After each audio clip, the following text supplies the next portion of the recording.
that aide was really rough with me. Walk around, ask your residents, how's everybody treating you? When I do site visits, I talk to residents, how's everything here?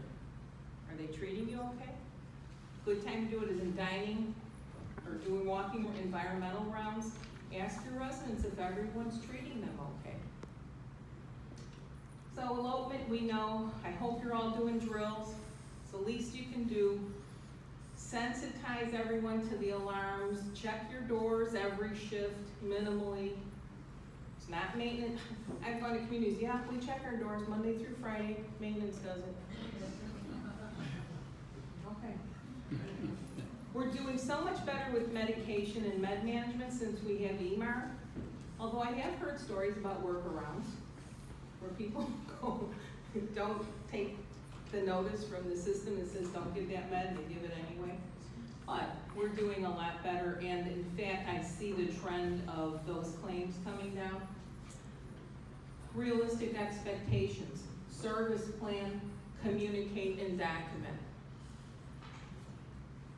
If you do that, you're going to make everyone happier. You're going to see your losses come down. Because documentation will really support that you've addressed the concerns, you've changed the interventions for the fall risk multiple times. These are the things you're doing. Somebody's got to document that, or you can't prove it. Negotiated risk agreements or shared risk, or the types of agreements that reflect resident choice. A resident can't choose to do something that's going to hurt other people. It has to be focused on themselves. Falls, if a Parkinson's resident doesn't want to use a walker and he's able to make decisions and he has good safety awareness, you can document that in your progress note. Okay, I got my warning.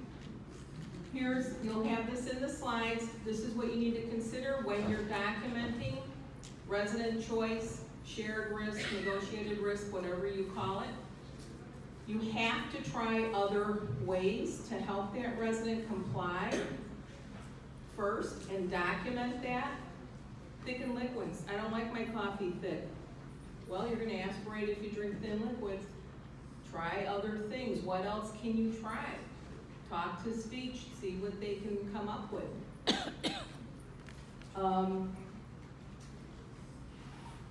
And have anybody and everybody who's competent, licensed, knowledgeable, and working with you sign that they participated in this process, because it's an interdisciplinary approach.